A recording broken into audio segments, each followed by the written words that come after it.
On behalf of APRU, I welcome you to this global climate change simulation. I'm Chris Tremuran from APRU. As we all know too well, there is no time to lose. Climate change is life-shatteringly urgent. We are used to looking at maps of the world which show where different countries are. Maps are now showing us where in your lifetime survival will be possible as the world heats up, and where human life will be marginal or unsustainable. Our scientists have told us that we have already crossed many thresholds of irreversible climate change, and we see that all around us. And we're not thinking of a future event. It is happening now and more quickly than anticipated. We also know that governments and companies are not responding quickly or sufficiently to prevent increasing extreme events and widespread devastation in a world marked by sharp inequalities. There are too many powerful interests resisting change and inducing stalemate. Your role is to negotiate as international teams to discuss the human and environmental effects of climate change, as well as economic impacts.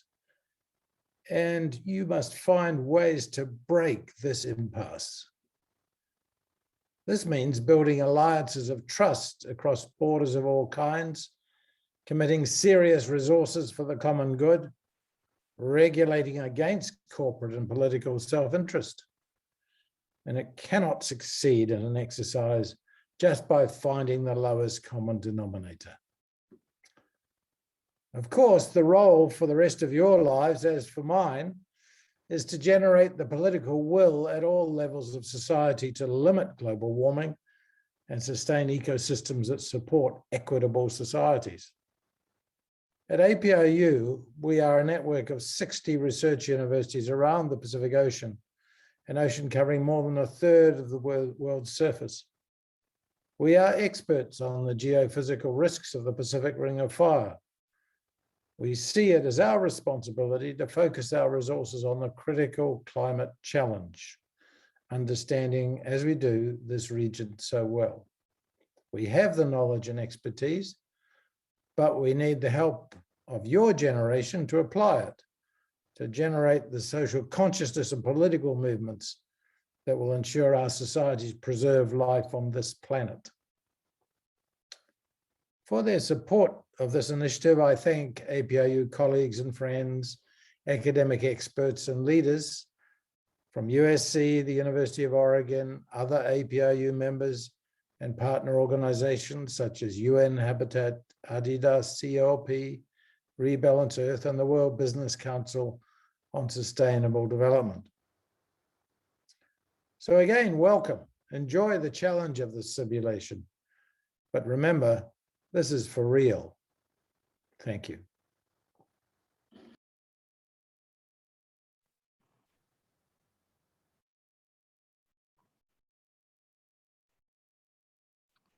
Thank you so much.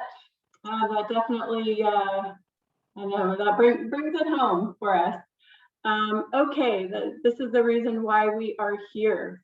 So let's move on. It is my absolute delight to welcome our next speaker. Bernard Barth is Human Settlements Officer at UN Habitat, and that office, the regional office for Asia and the Pacific, is located in Fukuoka, Japan. He oversees the country programs in the Philippines, in Laos PDR, and in 6 Pacific Island countries. He also oversees UN Habitat cities and climate change initiative across the Asia and Pacific region, and is the focal point for urban planning and design, gender and capacity development. And prior to joining the regional office, he worked for 6 years in UN Habitat's headquarters in Nairobi, Kenya. Prior to that, he worked for UN ESCAP and for various NGOs in the UK, Papua New Guinea, Madagascar, and Germany on a broad range of governance, rights, and development issues. He holds master's degrees in economics and in environmental policy. Thank you once again for joining us today. Great. Thank you very much, Melissa. And yes, greetings from Japan.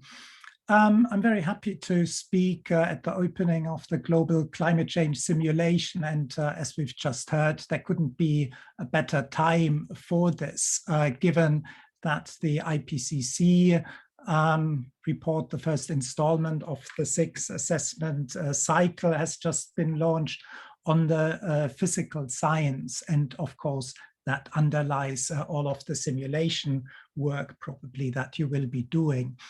But of course, the timing is also important because of we are now going into an intensive action phase. Just before the COP26 in Glasgow, there is a lot of effort to move really much more faster with much higher ambition into climate action.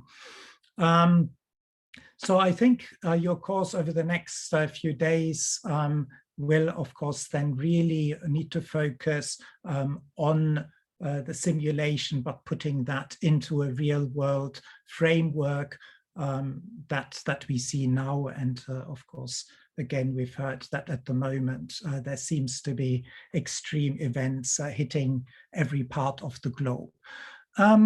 So for UN Habitat, of course, I will not talk about the physical science. I will talk about the urban dimension and also more broadly about the UN's consolidated effort towards more climate action. So you see here those 5 key themes that the UN is promoting in the run-up to the COP. So there are only 3 months left. But nonetheless, there is still a lot of time, maybe not so much for long-lasting action, but for setting the scene for action in the medium term and in the long term. So those 5 pillars are moving towards carbon neutrality by 2050 and building a large coalition around this. For cities, there is, for example, the race to zero that cities are signing up for. The second pillar is, of course, we need national frameworks that cover all sectors, that provide everyone with the certainty that they can operate in, and there is still time to change the nationally determined contributions of government and more strongly integrate the urban dimension. Adaptation has been the stepchild in climate change action. Far less of the funding globally goes into this, but of course we also know that adaptation is critical, in particular for the most vulnerable, and the urban poor are one of the groups that UN Habitat is particularly concerned about. That links to the 4th point. The finance commitments are nowhere near what we need to achieve that breakthrough adaptation and the mitigation goals. And I think what is also very critical, and the UN is promoting this, is looking at the just transition. Not everyone will benefit immediately from climate change, and there is resistance, and we need to actively tackle that. Next slide, please.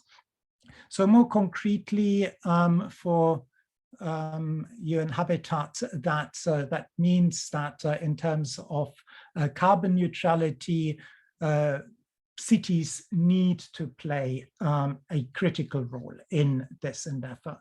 75% of global CO2 emissions are related to the activities of cities.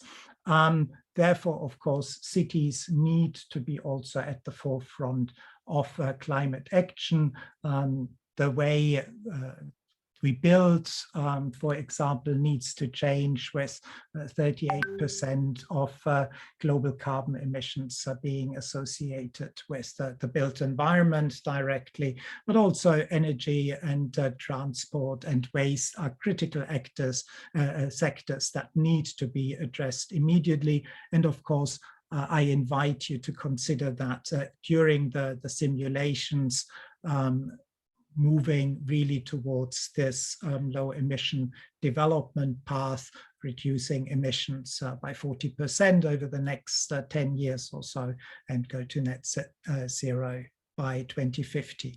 Next slide. The second point, of course, the national policies are to some extent beyond, of course, the role of cities. But nonetheless, there are increasing examples on how cities are at the forefront of climate action and how they also shape national policies. So whilst this course, of course, is not so much about national policy, I think this dimension of very clear science communication, not only for local action, but also for bringing partners together and for influencing the national level is critical. You can see that we are absolutely not yet on the path for emission reductions. I think those headline figures need to be communicated very well. And I invite you to really build that into your communication. Next slide, please.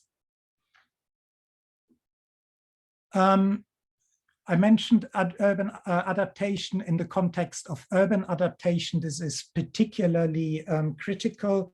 There are more than 10,000 cities that have signed up for climate change plans, but an assessment shows that really only 88 of those 10,000 cities are A-listers, in the sense that they really have comprehensive action plans in place. And these action plans are, of course, not just nice plans, but they are being monitored, they are verifiable. So this is absolutely critical. Maybe just as a footnote here, in particular in the adaptation space, looking at compound vulnerabilities of COVID-19 and climate change is critical. So again, I invite you to look at those issues together. Next slide. Climate finance, I've mentioned before, is not enough globally, but it also is particularly challenging for local actors to get climate finance. Of the total adaptation finance, which I mentioned before, is already very limited. Only 4 billion goes to cities. Out of the 30 billion, only 4 goes to cities. A lot of finance is available, not enough, but more finance could be challenged to cities if cities had better capacities, also had the mandate, but very often also had the plans and really the strategies that they communicate well for climate change adaptation. So again, for your simulation work, as you focus on cities, it's important to think about this. Who is your target audience? Can you build the foundation for attracting the action that, of course, needs to be financed? Next slide. For cities that are at the forefront of the COVID-19 pandemic, the green, resilient, and just recovery is, of course, also very critical. Again, this is the plea to look at the most vulnerable, to look at climate change and COVID-19 in an integrated way, in particular as it comes to finance. If despite the rhetoric, only a small part of the COVID-19 recovery funds go into climate change compatible investment. So I think this is very important to also consider that. Next slide. So with this, I just really would like to wish you a fantastic course. Hope I've provided a few pointers that can help you to frame your work a little bit. Of course, the scenario planning, the modeling, all of this is the foundation. As I mentioned now many times, it's important to think beyond in terms of communication, in terms of action, in terms of finance. Thank you.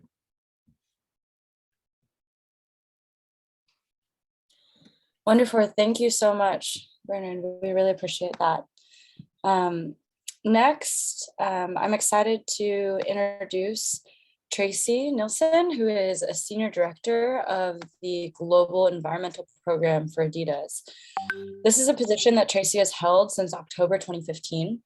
She manages a team of 14 experts located in 9 countries. Tracy has the responsibility to develop and drive decarbonization and scale renewable energy within the supply chain, manage end-to-end chemical management, including zero discharge, stakeholder engagement, industry standards development. She holds a master's degree in environmental studies and sustainability science from Lund University in Sweden, a bachelor in environmental studies and economic development from the University of Western Ontario, London in Canada.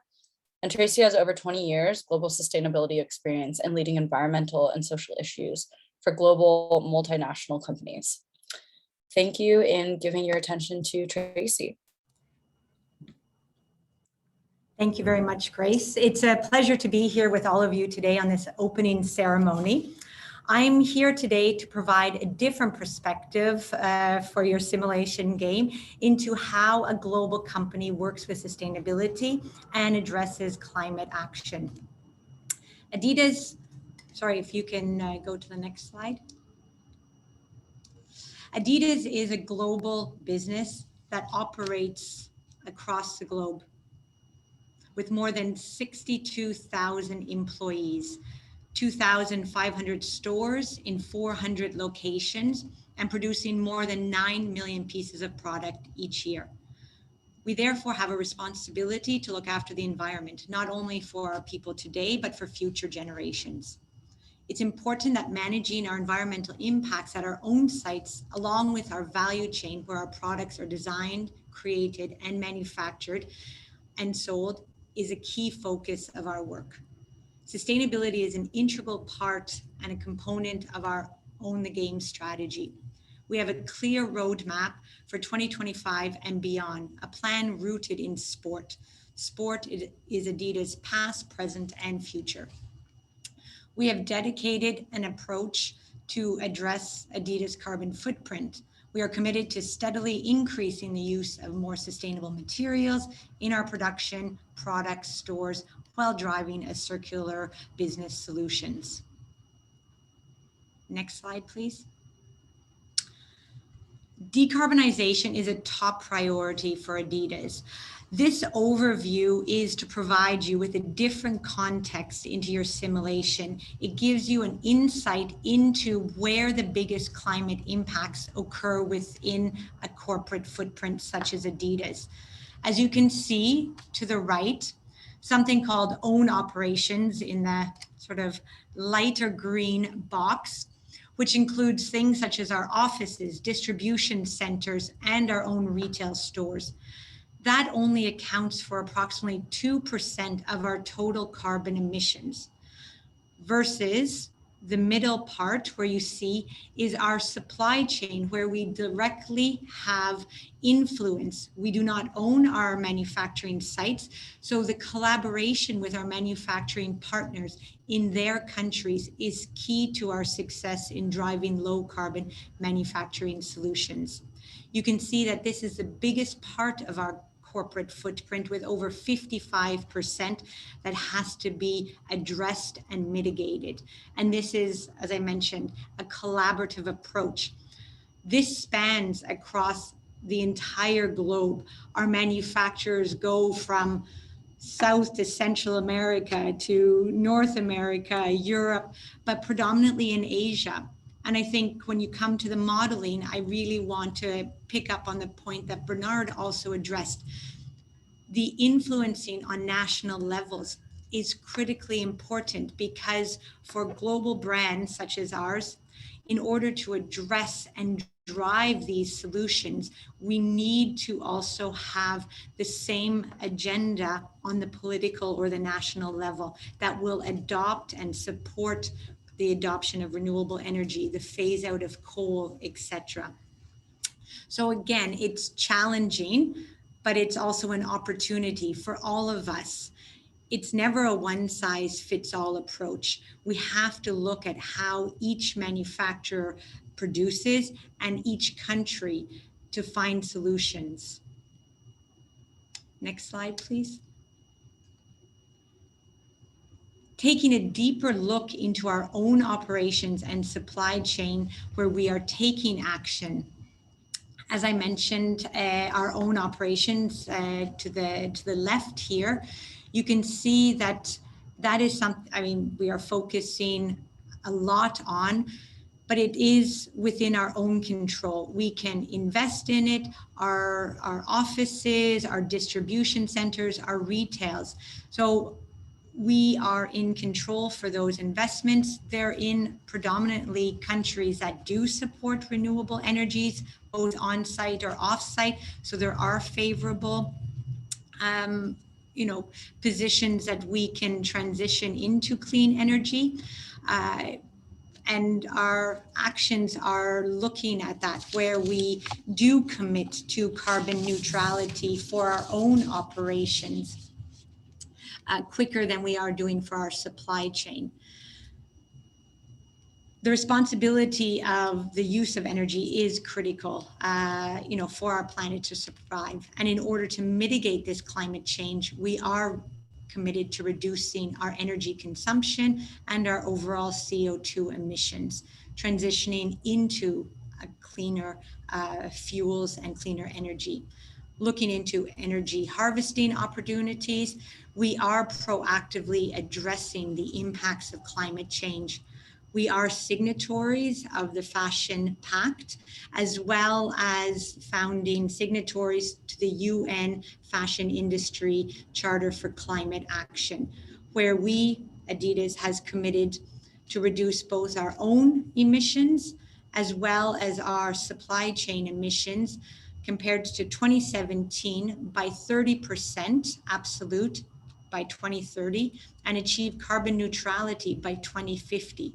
And if you can remember the slide before, that will require a lot of collaboration from our supply partners to address the biggest part of our emissions, as well as influencing national policies, as they do play a critical role to help shape and support global companies' efforts. For example, we have been now working together with USAID and many other international agencies in Vietnam, and addressing the need for off-site renewable energy. It might seem like an easy solution. This has been 5 years to implement a pilot. It is still not signed, but the signing of this is going to be a game changer for the industry, because on-site energy such as solar rooftop, it is a readily available technology, but it's limited in its capacity. So therefore, the really influencing national policies on the phase out of coal, as well as the adoption of off-site renewable energy, is something that is going to drive change within the industry. Next slide, please. If you want to find out more information about what we are doing, please check out our website. Before I leave you, I just want to leave you with, a few final words, is that it is important that being actively involved, it gives all of us a better chance to shift not only the industry, but the direction in which we are headed. For Adidas, we will continue to promote and scale low carbon manufacturing solutions and the adoption of renewable energies in the coming years.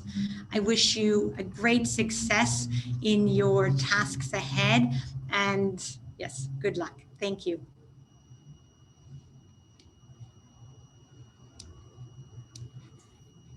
Thank you so much. Wonderful. Okay, let's go ahead and move on then. Our next speaker is, I am absolutely delighted to welcome Dr. Ralph Shammy, who is currently Assistant Director and Chief of Financial Policies Division in the Institute for Capacity Development at the International Monetary Fund. Prior to this, he oversaw the Regional Studies Division covering 32 countries in the Middle East and Central Asia Department, and the Mission and Division Chief for Fragile States such as Egypt, Libya, Yemen, Sudan, South Sudan, and Somalia. His book, Macroeconomic Policy in Fragile States, was published this year by Oxford University Press. Before joining the IMF, Ralph was on the faculty at the University of Notre Dame in the US. He has a BS from American University of Beirut, an MBA in Finance and Statistics from the University of Kansas, and a PhD in Economics from the Johns Hopkins University. His areas of expertise include fragile and conflict-affected states, climate change, remittances and migration, financial markets, and banking. Thank you so much, Dr. Shammy, for being with us today. Thank you, Melissa. It's wonderful to be part of this gathering, and I'm so excited for the students to be part of this human endeavor, which is trying to figure out ways to help reduce the risk of climate change. So I would like to get onto my presentation because I want to tell the good news is that we have a great ally in the fight against the climate change, and that ally is Mother Nature. So what I'd like to do through this presentation is to show you the power and the power of nature in helping us reduce climate change. Next, please. So what I'm going to do is I'm going to tell you a story, and I'm going to tell you the end of this story. So I'm going to tell you about the last chapter and then show you how we get to the last chapter. The last chapter will say that tomorrow will be a beautiful day. There'll be something called the new paradigm, and I call that the win-win model. And this new economic paradigm is going to have nature at its core. And when we have that paradigm with nature at the core, it's that paradigm that's going to deliver economic prosperity that is sustainable and inclusive. Next, please.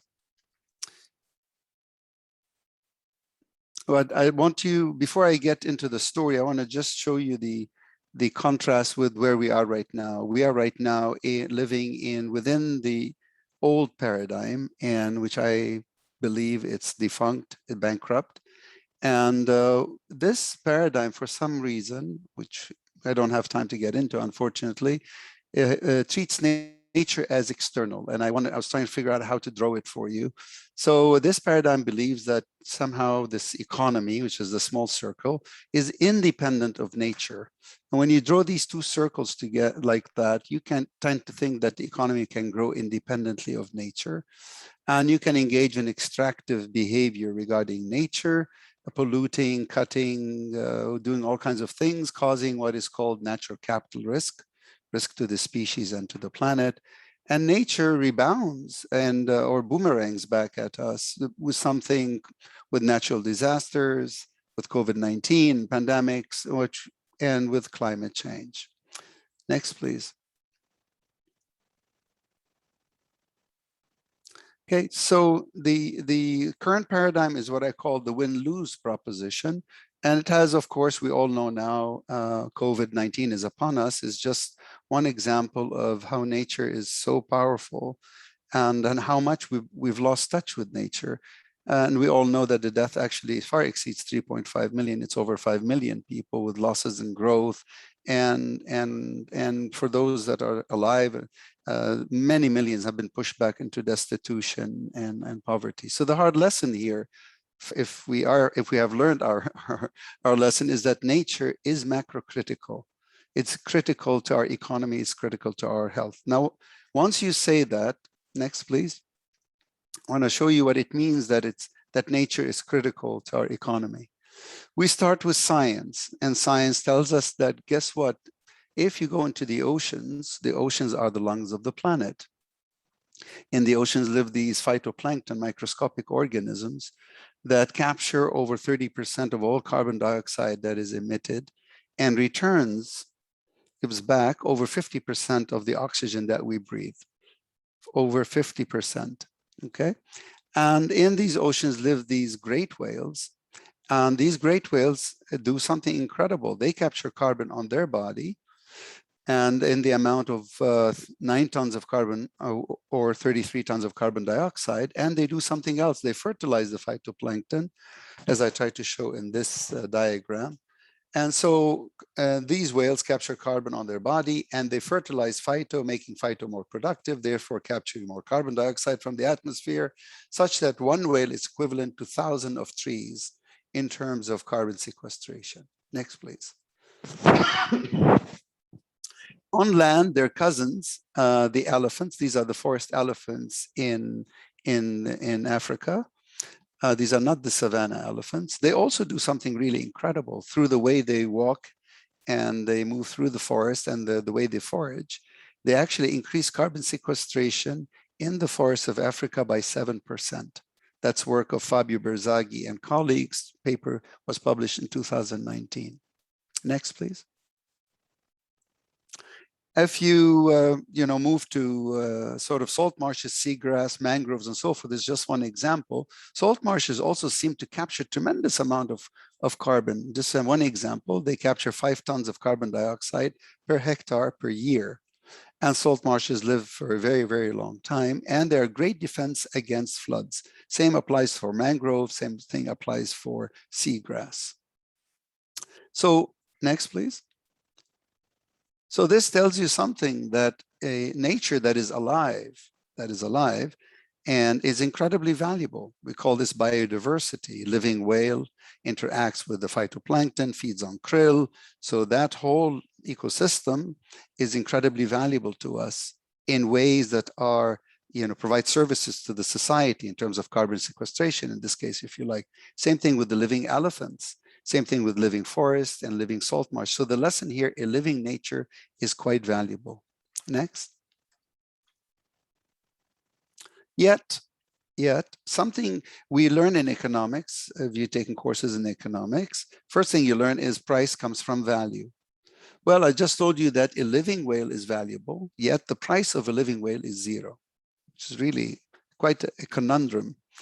But kill a whale, chop it to pieces and feed it as whale meat in places where they still eat whale meat, you find that the whale is worth $40,000. So how is it that a living whale is so valuable to us, captures so much carbon, but yet its price is 0? But when it's dead, it fetches a price. Same thing with the elephant.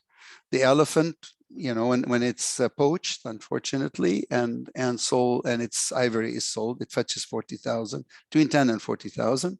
And yet a living whale has a price of its services, not the price intrinsic value, but the price of its services to us is 0. So what's really missing here? Next, please. Next. Okay.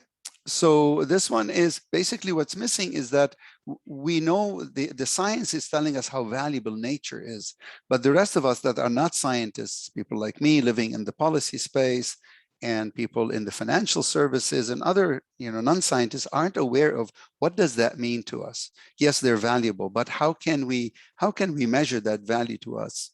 So one way to do that is to translate the value in terms of science, in terms of carbon and biodiversity and so forth, into a language that policymakers and financial markets could understand. And that's the language of dollars and cents. Once you are able to do that, once you are able to translate the benefits of nature into dollars and cents, then you can engage policymakers and financial markets. So what we're doing here, we're not placing a value on the whale or on the elephant. We're placing a value on the services that the elephants and the whales are providing. Just like I work for the IMF, and the IMF pays me a salary at the end of each month. It's not my intrinsic value, it's the value of my services as an economist for the IMF. That's what we're trying to do here. But what you realize very quickly is that you're talking really about a paradigm shift, where you're saying is what's important is that to keep that elephant, to keep that whale alive and well, and maybe their value can be used in the society. Let's see how. Next, please. So the correct paradigm then is not that nature is external to us, but that nature is our home. It's the place where we live. And notice now the economy circle is inside nature, not outside. Because of course, and it should have been evident to anybody that you can't live without soil, without oxygen, without water. So our economy is very much dependent on nature. If the circle of nature grows, we grow. And if it shrinks, or there's calamities, as what we're experiencing right now, our economy is going to shrink. So our relationship with nature should be regenerative, not extractive. Next, please. Okay, so now let's see how we can do this. The science tells us the whales and the elephants and the salt marshes and seagrass and forests are valuable.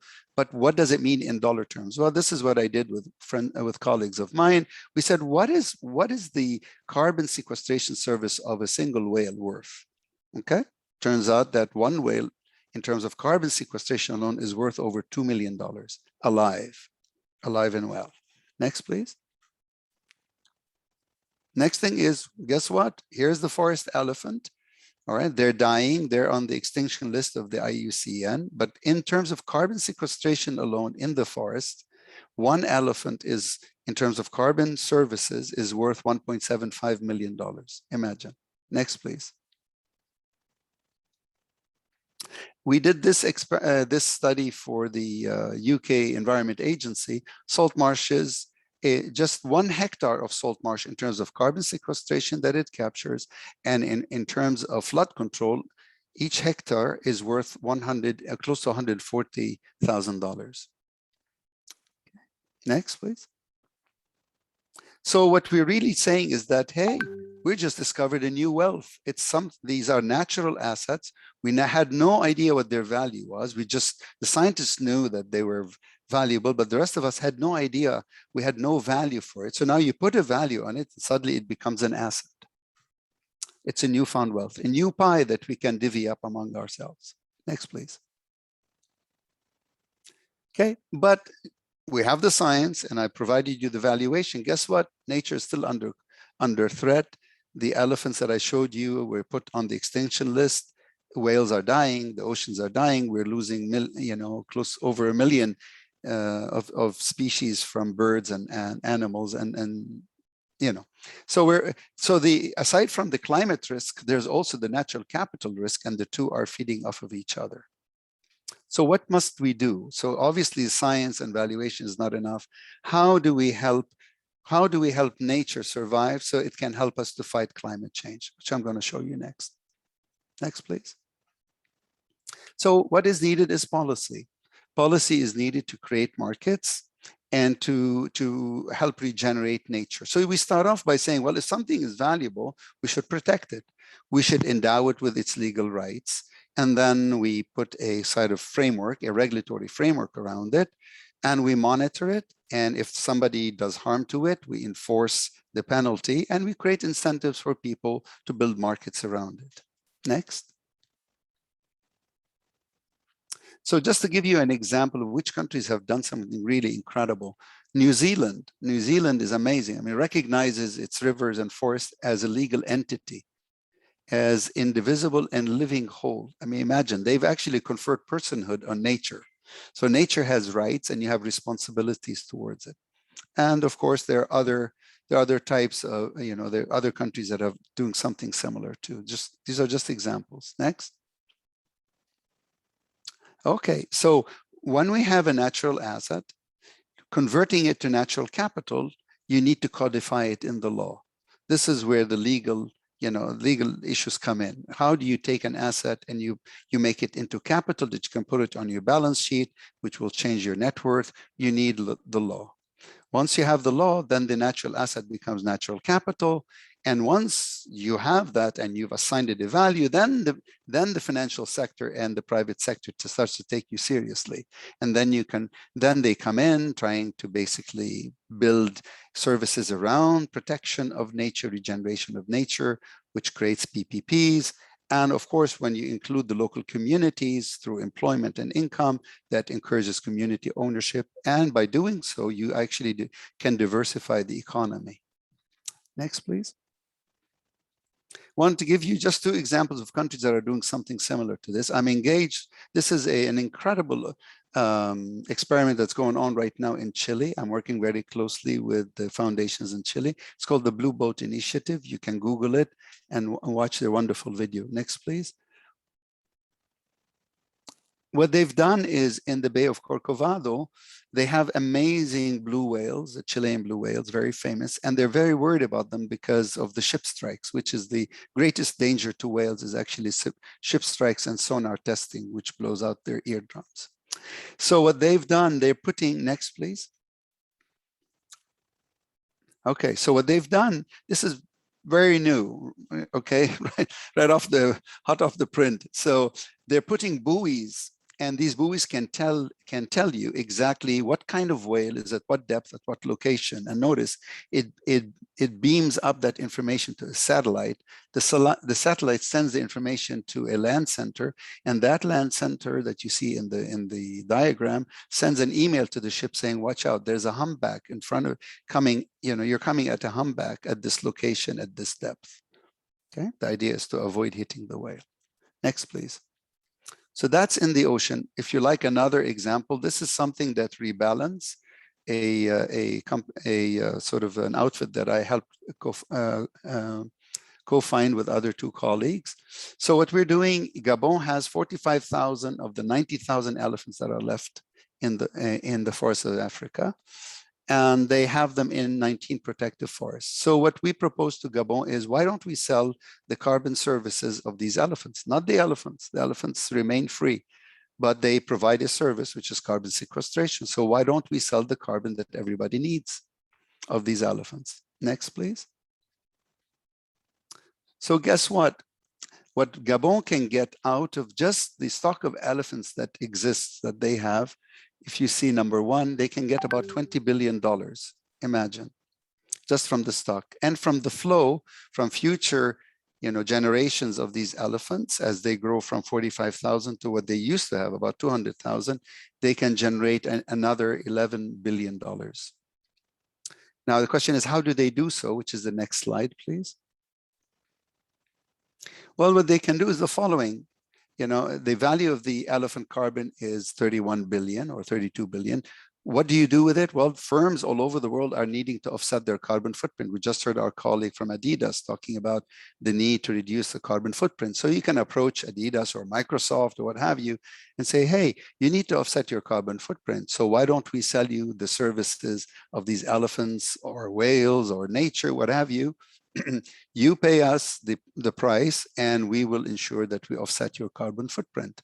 The money goes into the protection of the natural asset and into providing income and employment for the local communities. Gabon gets a healthier elephant population, better nature, cleaner environment. Microsoft, whichever company purchases the carbon credits, gets to tick off that it met its carbon commitment. And most importantly is that the elephants themselves are looked after in perpetuity. Next, please. So you can ask me the question, why now? Why this now? Why didn't we talk about this before? Well, let's see the next slide. Well, because climate change is here. If I were telling you this about 5-6 years ago, probably some will be listening, but others will be like, so what? But now it's upon us and everybody's obsessed with, and everybody thinks it's all about grabbing carbon from the atmosphere. So that's one. What else is new? Next, please. Well, what's new is the demand, which I just said. There's a Paris Accord, and countries have made commitments to the Paris Accord, and firms are making commitments to carbon neutrality, carbon zero, carbon negative. The question is, that's considered demand for negative carbon. But the issue is, where is the supply going to come from? That's what I'm after. Next, please. Supply.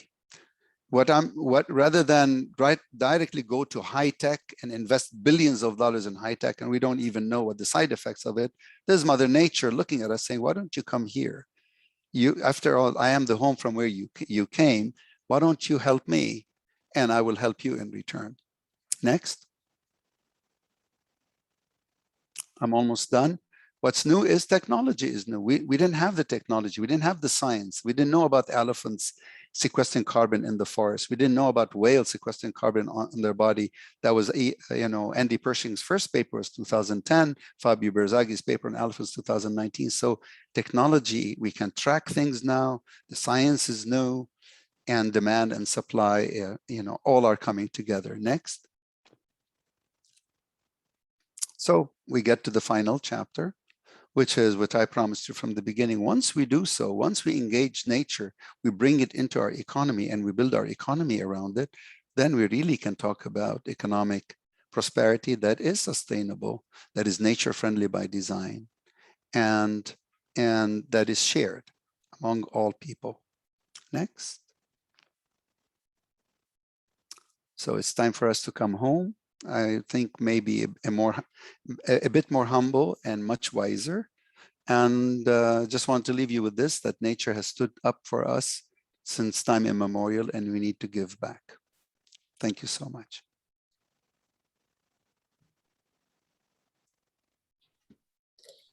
Thank you so much, Dr. Shammy. That was incredibly fascinating and really interesting. We had some comments in the chat from students saying how much they appreciated your insight and your expertise. So thank you so much for sharing that. Next, I'm excited to introduce a few of my colleagues from the University of Oregon. I'm pleased to introduce Dennis Galvan and Ellie Vandergrift. You've probably seen Ellie's name popping up in the chat a couple times already.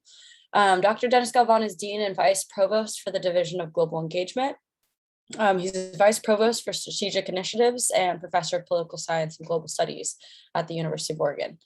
His research in Senegal and Indonesia, examines how ordinary people in unauthorized ways dismantle and rearrange the rules of politics, economics, and culture.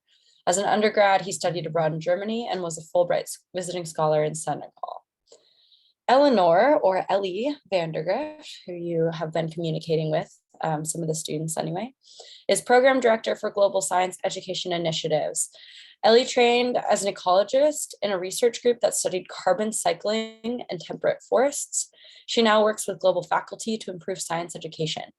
As an undergrad, Ellie studied abroad in Canada, Kenya, and the Galapagos Islands. Both Dennis and Ellie have been awarded the University of Oregon's highest teaching award, which is the Thomas F. Herman Faculty Teaching Award, and have extensive experience teaching about complex topics using simulations. They've prepared some practical advice for you for this simulation and for this experience that you all are about to embark upon. Dr. Galvan, unfortunately, was unable to join us today in person, so they've recorded a video for you with their advice. So if you could please give your attention to that.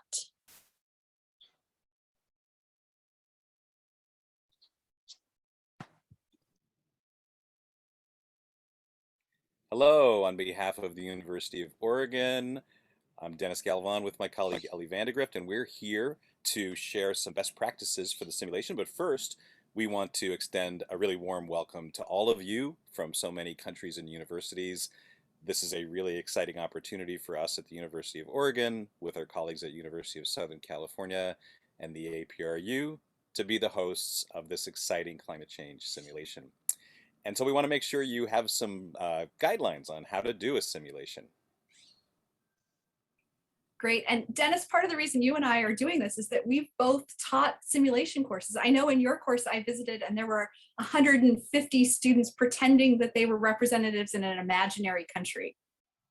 It was fun, high chaos, but a lot of great learning. And I know, Ellie, you've done these kinds of things as well, for example, with GM foods issues in Africa. Absolutely.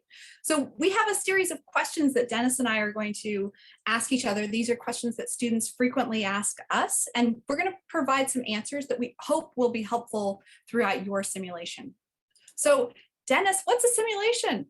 Well, a simulation is a little bit like acting. It's role playing in some ways. So in my course, people become political leaders or opposition party figures or union heads of in a fictitious developing country. Great. And the other thing that we know about simulations is the outcome's not predetermined. When you learn your roles well, when you're very prepared, when you pursue your objectives, then you with your classmates, your teammates in this case from around the globe, will determine the outcome. There's some guidelines, we've set you up to be successful, but we don't know exactly what's going to happen. Just like responding to climate change, we don't know how this is going to go. We have our hopes, and you get in your roles to figure this out for your countries working together.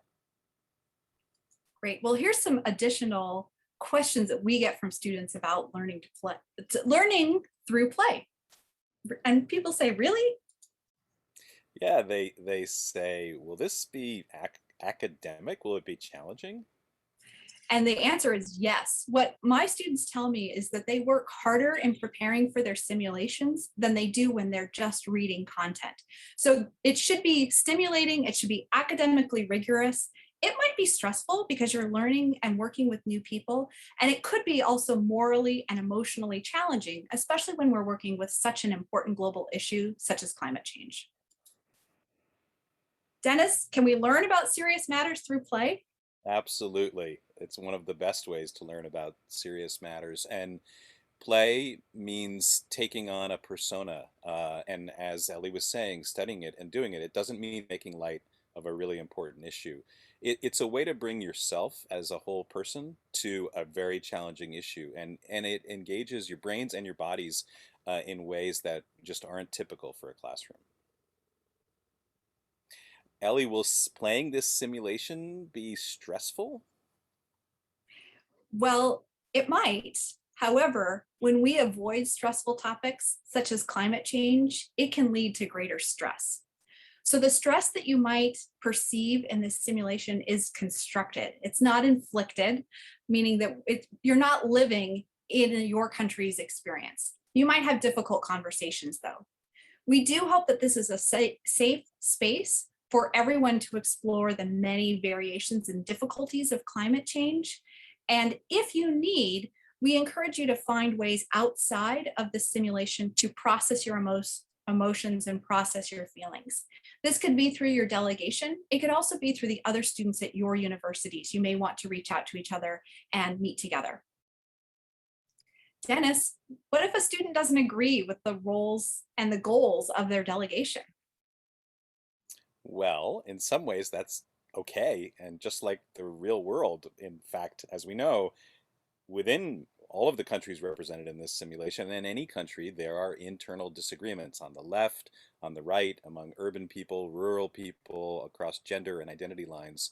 And sometimes playing a role that is in disagreement with the other roles is a really powerful learning opportunity. It's also a learning opportunity to take up a role that might hold positions that's the opposite of your own positions. That's a profound learning opportunity. Well, Ellie, what if we get the wrong answer? There's no right or wrong answer with this, which is one of the great things about a simulation. The answers that you come to are not going to have any binding impacts. So what we hope is that you strive for really deep engagement, that you learn as much as you can, that you view the videos, that you talk with each other, that you read the materials, that you listen, and that you're open to new experiences. Dennis, how should students prepare? Well, there's a lot of preparation to do, and we appreciate that you are really taking this seriously. There's a lot of materials to read. It's not an overwhelming amount, but it's important to do read those materials and watch the videos, and as much as you can, start communicating with the delegation group members, the other students from other countries who are part of your delegation, your country delegation, because that's how you're going to start to really learn from each other. And it's an exciting way to get to know colleagues from other universities and other countries around the Pacific Rim. And of course, be there for all the sessions. I will also add that all of the instructions that you need are on the Canvas site. So we're here on day 0 with the opening session, and hopefully most of you were able to introduce yourselves to each other on Canvas. There's homework before day 1 that's in 2 weeks, and you need to meet with your group and do your homework. And then there's homework before day 2 as well. And how do we interact? Oh, go ahead. We sometimes we talk over each other. That's okay. That's part of interacting on Zoom. But yeah, what do you think, Ellie? What's the best way to interact on Zoom? Well, I think if you're in a place where you can, it's great if you can turn your video and your audio on like we are now when you're in a small group setting. It's good to mute your audio so you don't talk over other people like I just did. But we're also going to have you work in breakout rooms, which will really be an opportunity to work with your delegation and then to work across delegations. The chat is amazing, and we're going to talk about chat in just a moment. And then I also encourage you to have a notepad, a pencil, paper, your phone, anything where you can take notes for yourself so that you remember any thoughts that come up. Dennis, thinking about Zoom, how can students meet with, talk to, gather with, secretly whisper to, or make deals with others? Well, there's a lot you can do here. You'd think this could only happen in person, but it really can work on Zoom. So chatting in the Zoom is a little bit, going onto the Zoom chat and saying what you want to everyone is a little bit like shouting across a room. And that's a thing that can happen. Actually speaking on camera is actually like shouting across the room. So those are 2 ways to broadcast your message to everybody. And you know, if this were the British Parliament, there'd be a lot of yelling at each other. So don't be shy about doing this. Private Zoom chat, if I just send a message to another student, another delegate, that's like whispering in private. And the Canvas discussion board is a great way to, if you will, leave the common room and go to a small meeting room for a group of people where you do want to have a direct conversation with a small group of delegates, whether they're from your country or from other societies. And you can use the email contact list during the session, but also before the session starts and in between sessions to build your network. That's a really important way to connect. And from the email, you can create other groups, such as text groups, WhatsApp groups, WeChat, and Snapchat groups. And these are really helpful when we get back into the sessions so that you have a quick way to interact with a coalition of delegates who are like-minded, with whom you're sharing some ideas and some plans, some strategies, some secret deals. Well, let's end with some tips for success, I think. First one here is to understand your delegate's perspective, and this will be on Canvas. As much as possible, you want to stay in character. So you'll use your Zoom name, you'll have a background, stay in character, which will allow you to get into this simulation to interact and negotiate. And this will allow you to think, speak, and act from your delegation's position and interests. The more you get into character, the more that you'll be able to speak like your character. Do you want to talk about the last 3? Absolutely. I would say being flexible, because this is impossible to script. This is a live interactive play without a script. So be ready for the unexpected and be prepared to improvise. Improvisation is a really important skill. And do be sensitive and appreciate cultural differences, recognizing that, of course, you may not be from the culture, language group, ethnicity, racial, religious group that you're assigned to role play. So avoid appropriating the culture. Do your best to play the role of someone from that society without cultural appropriation. And I would also add, this can be really fun. Make it fun. Be creative. Staying in character gives you an opportunity to step outside of who you are and step into what you imagine a delegate from your country might want to say or do, and you get to do something incredibly interactive. with your fellow delegates. I've had so many students who struggle in a regular classroom to speak up, to participate, and then when put into this more theatrical mode, open up and shine. And I really see that as a great potential for all of you. I see that as well with my students. Well, and along with that, our language of communication for this simulation will be English. So we ask those of you for whom English is your native language, your first language, to make space, to slow down, to make sure that others in your delegation for whom English is not their first language have an opportunity to speak, to write, to have their voices heard. And if English is not your first language and you need help, you need support, you need translation, feel free to reach out to the organizers, the moderator in your green room or your blue room. Feel free to ask your fellow delegates to make sure that you understand the language, especially if native English speakers are using idioms or words that you don't know. And for those of us who are native English speakers, it can be so powerful to hear from those of you who are not native English speakers, how you would say it in your own language. Just tell us what that is and share that, because it can really enrich the experience for everyone. Great. Well, some final thoughts. The first one is have fun. Enjoy this. Enjoy getting to explore climate change from a perspective you may never have explored it before. And don't hesitate to jump in and ask questions. There are no dumb or stupid questions. There are only good questions and questions that weren't asked.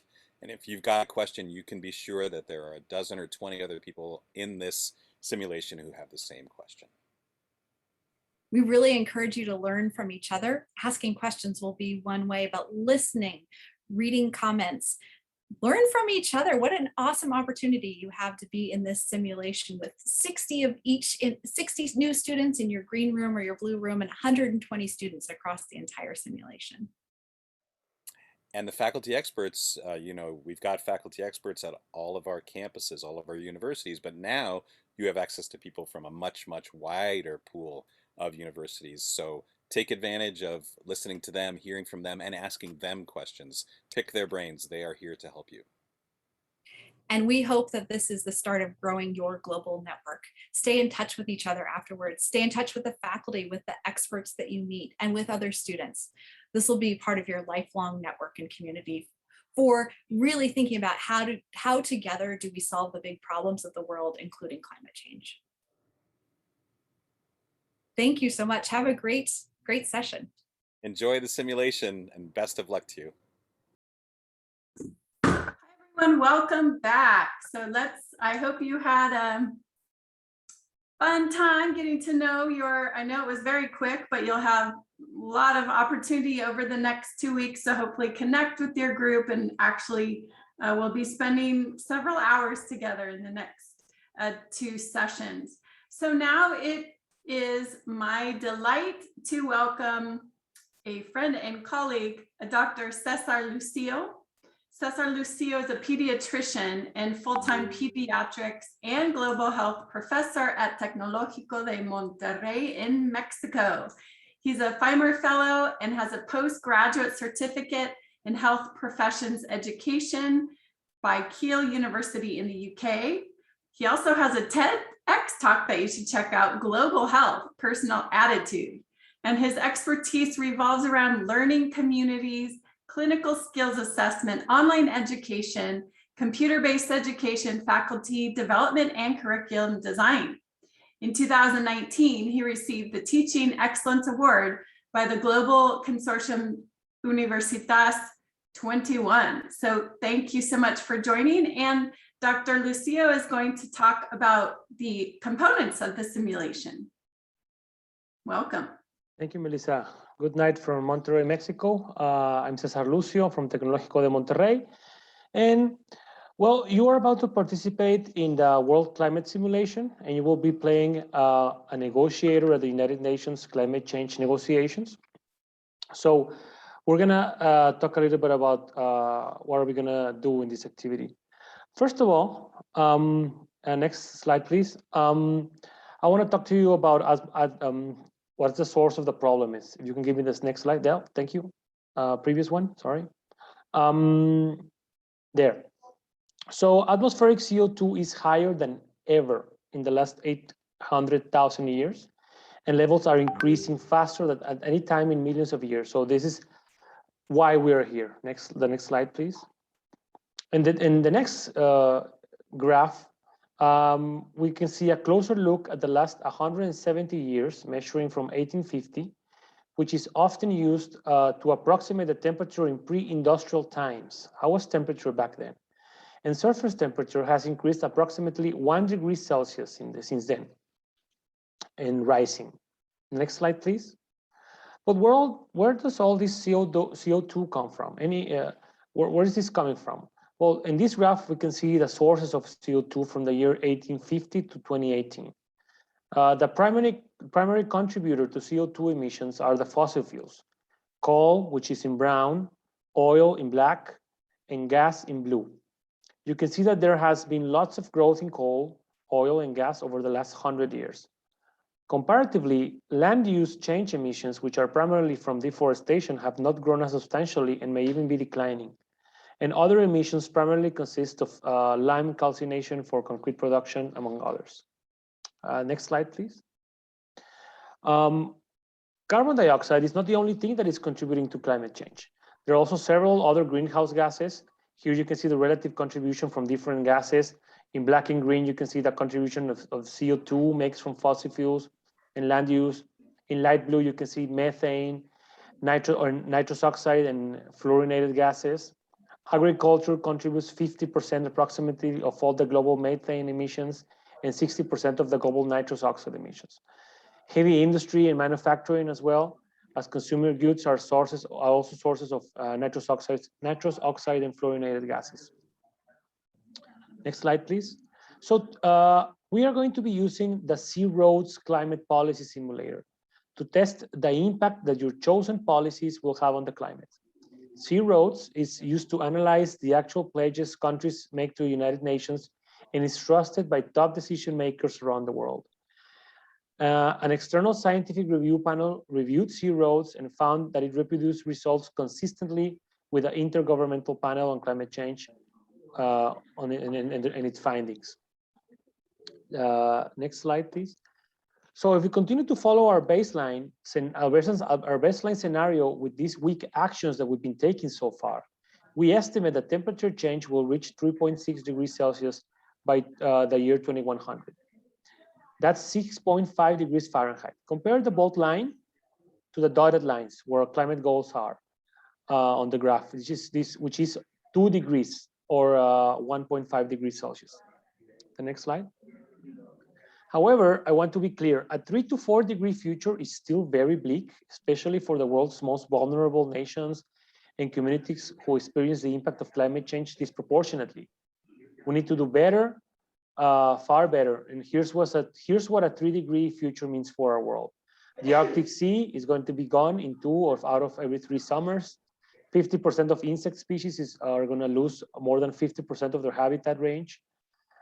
Droughts are going to last 11 months or longer, and the area burned by summer wildfires in the Mediterranean are going to double. So this is a very important task. The next slide. This is Wall Street, New York City today, and then the next slide we're going to see what happens with New York City with 4 degrees of warming. The next slide. This is London with 4 degrees of warming. The water is just going to go above the levels that we normally think when we think about London. In the next slide, wildfires are costing right now around $650 billion right now, and damages associated with global warming could total over $54 trillion by the time we reach that 1.5 degree. In the next slide, we're going to see our goals. So our goals are to limit global warming to less than 2 degrees Celsius and as close to 1.5 degrees Celsius as possible, above pre-industrial levels. And our second goal is to agree on a deal to share costs of mitigation and adaptation funds to aid the most vulnerable nations. In the next slide, we're going to start looking at our decisions. Our first decision is going to involve greenhouse gas emissions. We're going to achieve this goal, you're going to submit pledges that determine when your region's greenhouse gas emissions will peak, when they will decline, and fall if this is possible. First, you will set the year your emissions are going to stop growing. Then you will determine the year that your emissions will begin to decline, and then at what rate they will fall each year. The next slide, we're going to see the second decision, which is related to forestry and land use. We're going to determine which regions, our region's effort to address deforestation or cutting down trees and promote afforestation, which is planting trees in new areas. So you are going to have to pick a number between 0 and 100%. 100% is going to represent the maximum amount of effort that your region could put towards either deforestation or afforestation. Next slide. Your third decision is going to revolve around climate finance. How are you going to finance your work to address and adapt to climate change? At previous climate change negotiations, negotiators have set a goal to secure $100 billion in climate financing per year. So you have to determine which will be your contributions to this fund, or if you're going to have to request money from it and how much. Next slide, please. So you're going to be working around a worksheet just like the one we're seeing right now. So each region is going to draw up on this worksheet the year which emissions will peak, the year when emissions will start to reduce, and the annual reduction rate in percentage per year for this reduction. In this worksheet, you're also going to establish the percentage of effort you're going to put into deforestation, into afforestation, and how much you're going to contribute to the Global Climate Change Fund. So this is in the big scheme of things, how the exercise is going to work. And thank you very much.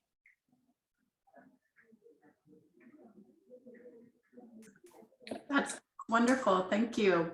Also, the students will have this on Canvas to be able to look. Oh, Grace? Yes, of course. So thank you so much, Dr. Lucille, for that information about how the simulation is going to work.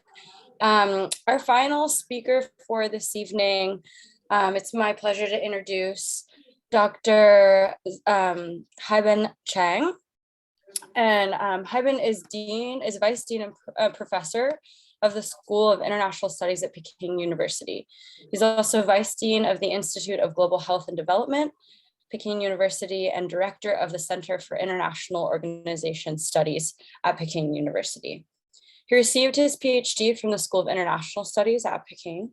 His major research areas are global environment and climate governments, China's environmental diplomacy, and international organizations. He is advisor to the Ministry of Commerce, China, on trade and environment issues, and has a long history of participation in international environmental regulations. He is the member of Chinese delegation for the United Nations Environmental Assembly. He has written numerous books on climate change and international relations, and has published more than 100 articles in academic journals at home and abroad. So please join me in welcoming Dr. Chang. Yeah, thank you. Thank you, Grace. Hello to all of you from Peking University, Beijing, China. It's a big pleasure to participate in this big event. I'm very excited, particularly to be with the young students, university students, because to be with young students, I will have a more hope for and confidence in a better world and a more healthy planet. So it's truly a big pleasure to be here. So today, my presentation just focused on one question, according to the assignment by the organizer: how to be a good negotiator in UN climate negotiations. Next slide, please. just, to begin with, just several words about myself.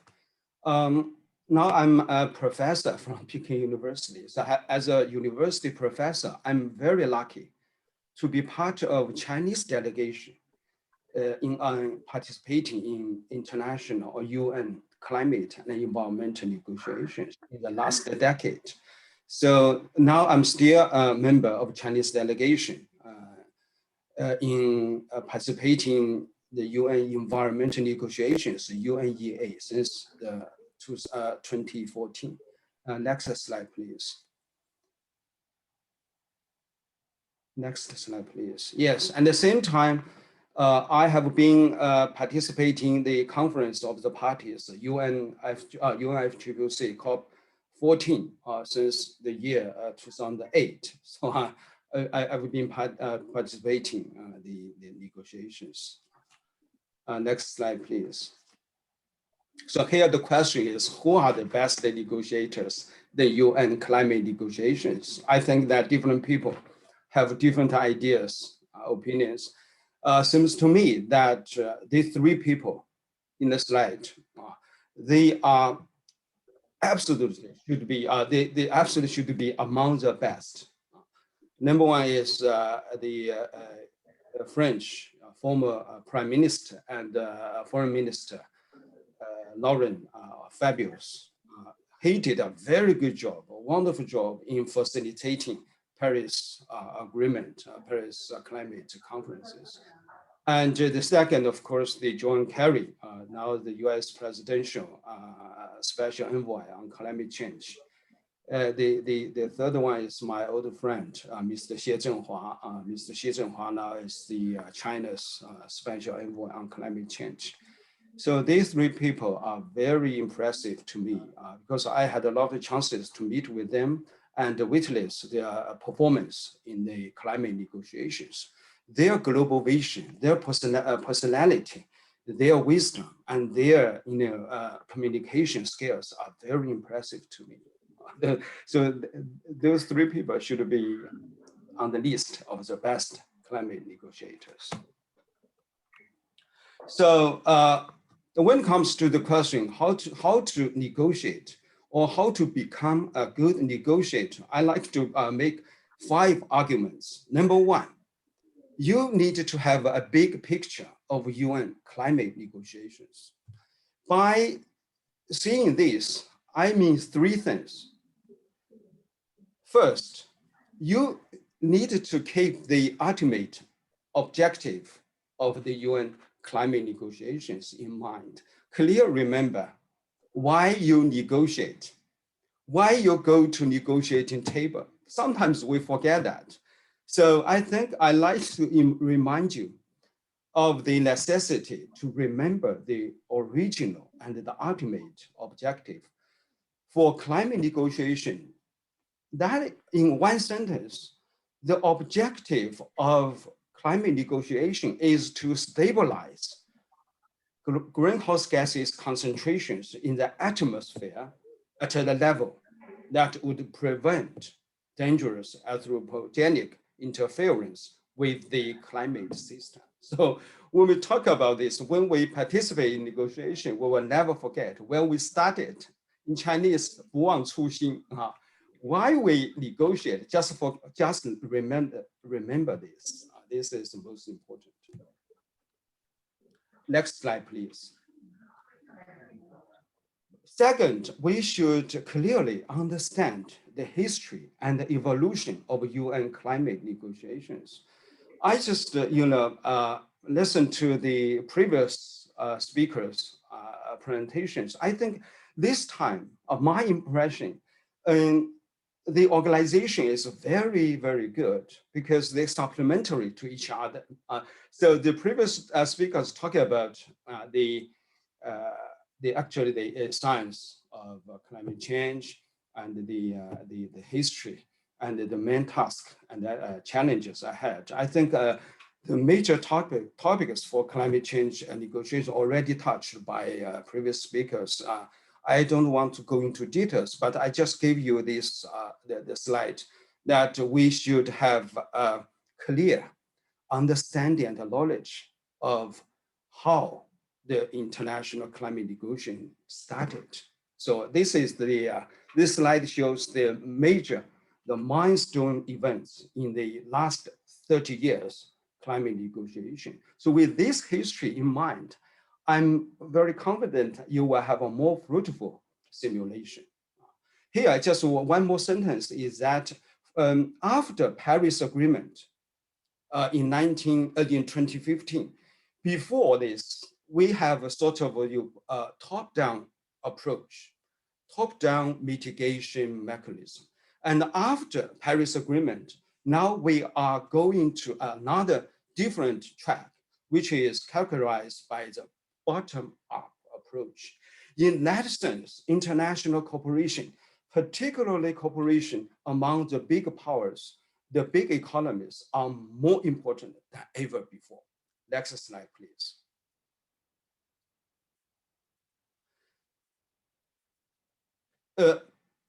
Third, be clear about the structure of global climate governance. So where we are now, I think that's very important. So I'd like to share with the structure of current global climate governance. So with this in mind, you'll have a much broader picture of the climate negotiation. So in the center is the UNFCCC. This negotiation is the center, but I think the current international climate governance already go beyond that. So many stakeholders, national, non-national entities already participate in this process. So it's important to keep that in mind. Next slide, please. Number two, you need to be professional. So by being professional, I mean three things. First, we need to know the major concerns and the positions of your country and the other key parties and blocs in the climate negotiations. I think as a negotiator, it's very difficult for you to understand or know all the positions, the position and the consensus of the 195 parties. It's not easy to do that job. Of course, it's perfect if you can do that. But I think the bottom line is that as a negotiator, you must be clear about the major concerns and the positions of the key parties, including your own country. Second, you need to know the major principles in the major documents of the climate negotiations, because last 30 years already passed. So a lot of documents arise in these negotiations.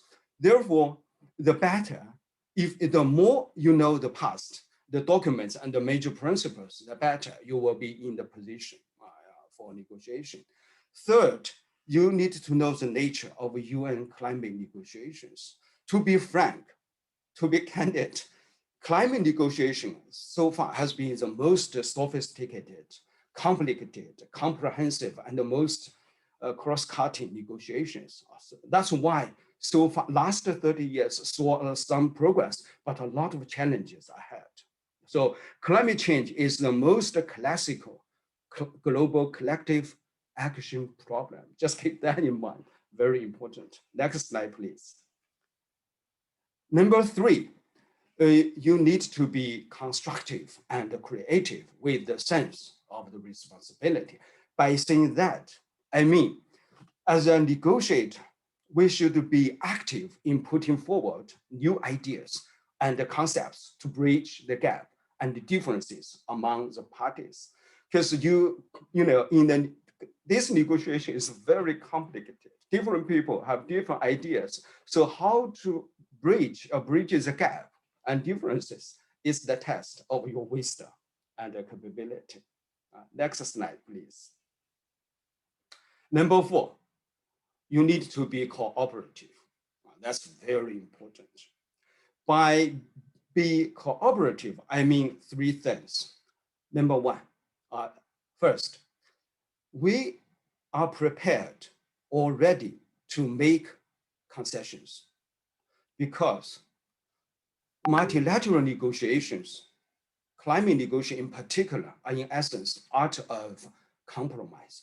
Don't expect that all your opinion and the arguments or your interests will be accepted by other parties.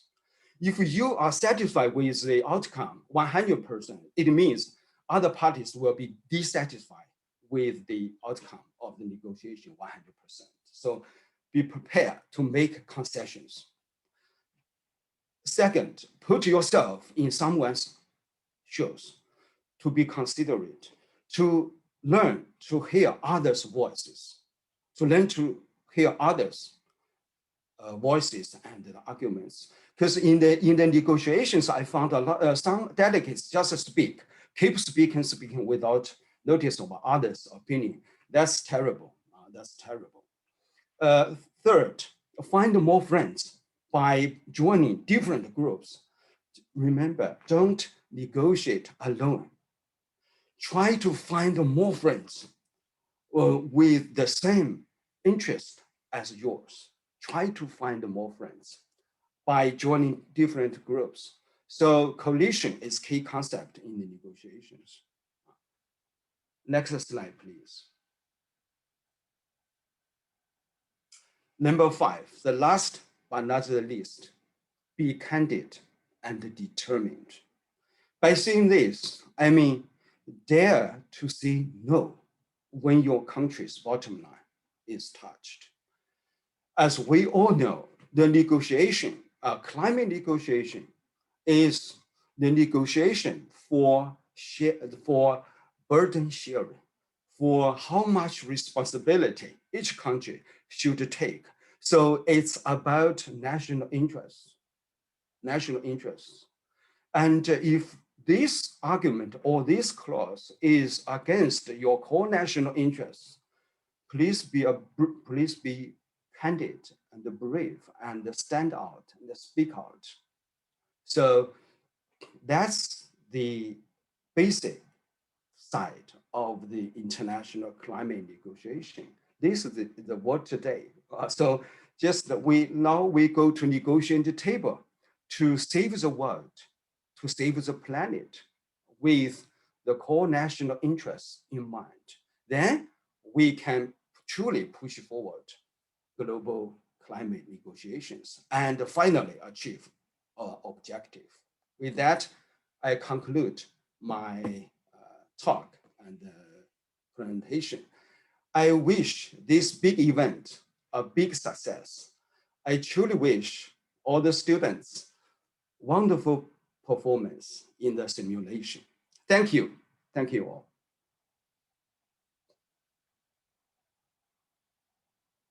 Thank you so much, Dr. Chang, for that incredible insight on negotiation. We so appreciate your expertise. So we've come to the end of this opening ceremony. You have heard from some incredible guest speakers today from all around the world.